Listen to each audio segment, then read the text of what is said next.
Hello there. My name is Jaclyn Hunt, ASD Life Coach, and today I am going to introduce you to this companion course for my book, Life Coaching for Adults on the Autism Spectrum, Discovering Your True Potential. It is available on Amazon.com, Audible. I'll have a link for that in this presentation for you to click on and access it if you choose to. I thought it was very important to create a companion course for the book to flesh some things out in more detail, tell some more anecdotes and stories, address some controversies and concerns with the book, go through things step by step, and give you a real hands-on, face-to-face with me and what I was trying to accomplish with the book. So what I'll do now is I will share my presentation with you. So here we are, Life Coaching for Adults on the Autism Spectrum, Discovering Your True Potential, the online companion course. This book was originally intended for adults on the autism spectrum, anyone who considers themselves more neurodiverse, neurodivergent. You can see here, I had a wonderful friend and colleague of mine create this cover, and I chose the puzzle piece imagery, and it had a tremendous amount of controversy. And I can understand why. It was not intended to be controversial. The idea was unlocking your potential inside yourself in a very neurotypical world. That's the puzzle pieces on the outside, and taking that very neurodiverse mind and unlocking the pieces that are necessary for success in this very social world. So I like the cover. I understand the controversy with it. I would probably go in a different direction for my next book. But this is my book. I'm very proud of it. And we can discuss things a little further. So life coaching, what is it? Life coaching versus traditional therapy. So coaching takes a very practical approach to teaching very specific, concrete skills, whereas therapy is a bit more emotionally focused. It also has a process to it. It can also be very logical and practical, but coaching focuses on, at least my coaching, and any coaching dealing with someone who may be on the spectrum or thinks in a more neurodivergent type of way, you really want to focus on social skills, communication skills. In autism, that is the disability. It's a social and communicative disability. So we really want to have a tremendous focus on social and communication skills from the very basic all the way up to the much more nuanced.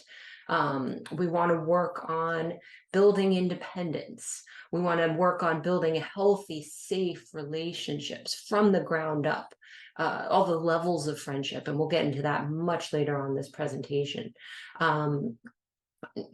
Navigating college, transitioning out of high school into a very open-ended world, succeeding in that open-ended, practical, and also very social world, switching over, transitioning into the workplace, establishing a career, moving up the ranks.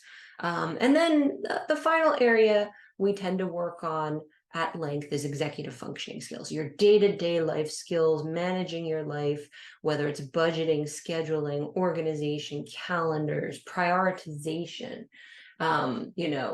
It is something that we all sometimes struggle with, staying organized. We do a lot of work on executive functioning skills, teaching all of these skills, all of these very practical skills in a way that the client best learns. So a client can be a visual learner, an auditory, a verbal, a more tactile, hands-on learner. It's very important to be able to teach these skills in a variety of different ways so that the individual we're trying to teach can absorb that material and progress. Let's see here. So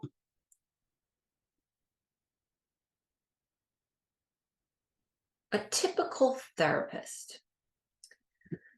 I'm a trained marriage and family therapist. I pull from my training all the time in my work as a coach. A marriage and family therapist. It was what I was studying to become. We learn a variety of different counseling modalities. But I learned the textbook DSM definition of ASD, but there was no formal course dedicated to such a vast array of disorders, challenges, learning disabilities, besides learning the textbook definition. So most therapists are not formally trained in ASD.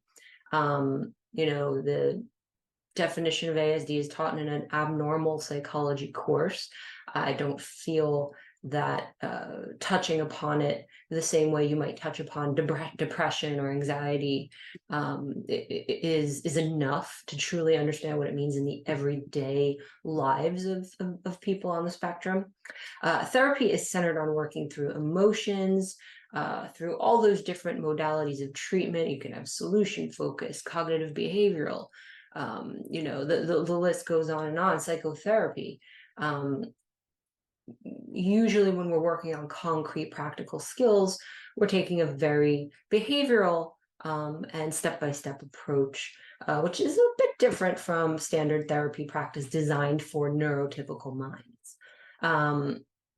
Most therapists have come across patients with ASD, but very few understand the experience of an adult and the family and the very unique challenges that can evolve in that type of dynamic. As a coach, myself, my team, we have direct experience working with those on the spectrum, and many of myself and my team also have personal experience in this realm. So what we're looking to teach practical real life skills. Practical real life skills, most notably social communication skills, basic social skills, all the way up to the much more nuanced, being able to read between the lines, being able to read nonverbal communication, being able to communicate on a variety of different levels, reading between the lines, understanding what body language is conveying, and also conveying things in that language as well. And also learning get-arounds when those areas are not your specialty. Learning to become independent. So many on the spectrum, in their 20s, 30s, 40s are still living at home with primary caretakers, their parents, guardians. Becoming independent, living on your own or with a roommate, doing as much for yourself as possible is a big, big goal. And we outline how to make that happen, all the way from employment, taking advantage of services that can help get you to where you need to be, and learning those executive functioning and social skills you need to succeed in every aspect of life. College, career development. High school, as you read in my book, is a very structured environment. If you don't do your homework, your teacher is going to say something. If you're acting out in class, you're going to get disciplined and given another chance. If there's a homework assignment, it's usually written down on the board and you're reminded, or you have access to it in a way that your parents could remind you, for instance. When you get into college, it's a much more open-ended environment. Your professors do not check in with you as much as a high school teacher would. There's a lot more moving pieces. You're having to get yourself up in the morning, get to class on time, take initiative if you need extra time with the professor, go into their office hours. You're given a syllabus full of your assignments for the entire semester, and nobody reminds you of these assignments. You're just expected to do them. And that can be a very difficult transition for someone on the spectrum. Then transitioning into your career, into a job, knowing how to appropriately interact with other employees. It could be a much different dynamic than interacting with other students, colleagues, how to be a leader, how to be a follower, knowing when to switch between the two. that can be very challenging as well. But we can outline that, work on that, practice that in session. Nonverbal communication training, body language, eye contact, tone, inflection in the voice, a variety of other nonverbal methods, what's not being said, silence, things of that nature. That may not come as naturally for someone on the spectrum or someone who's a little more neurodiverse, but it can be taught. You can learn about it. You don't have to rely on that form of communication, but I think it's empowering to know it and be taught it and have access to it if you need it. Healthy relationship from the building from the ground up. So meeting someone new for the first time. What's appropriate to talk about? What's not appropriate to talk about? How do you start progressing through the levels of friendships and relationships with people over time? I have a concept of levels of friendship, and what's appropriate and how we go up and down each level in a very healthy, safe way. If you follow the levels of friendship appropriately, you can't cross boundaries. You can't get hurt. It's very safe. You can't get taken advantage of. Many on the spectrum get taken advantage of, bullied at all ages.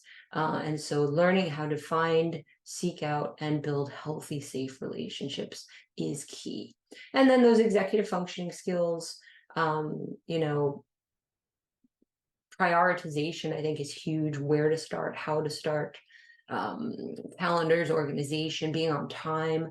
That's a big challenge for many of our clients. Understanding, respecting other people's time and space.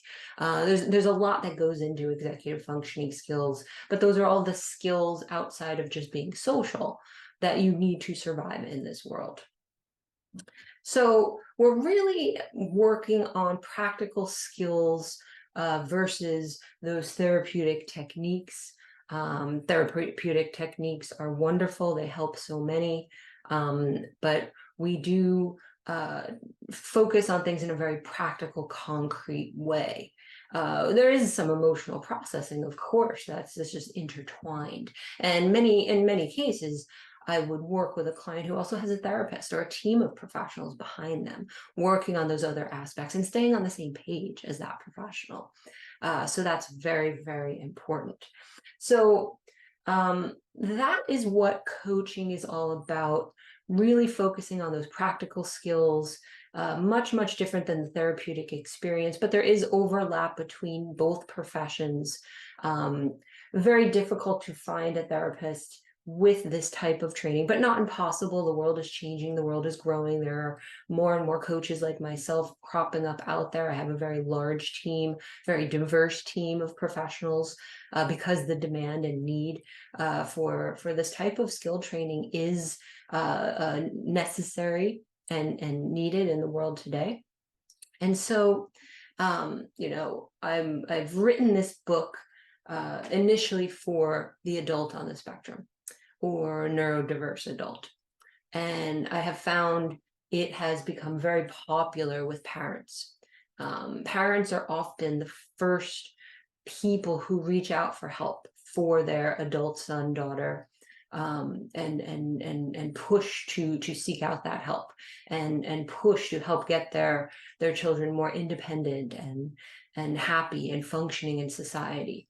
And so this book has become very, very popular with parents, but I think there are also many useful things for anyone on the spectrum or anyone affected by ASD or neurodiversity.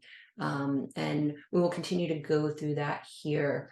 The next session is for the ASD adult, expectations, problems, solutions, and we will go through and focus on all of those instructions and stories that come from the experience of adults on the spectrum, and we will continue on from there. Thank you so much for your time today, and stay tuned for more installments of this companion course for life coaching for adults on the autism spectrum, discovering your true potential. Thank you so much.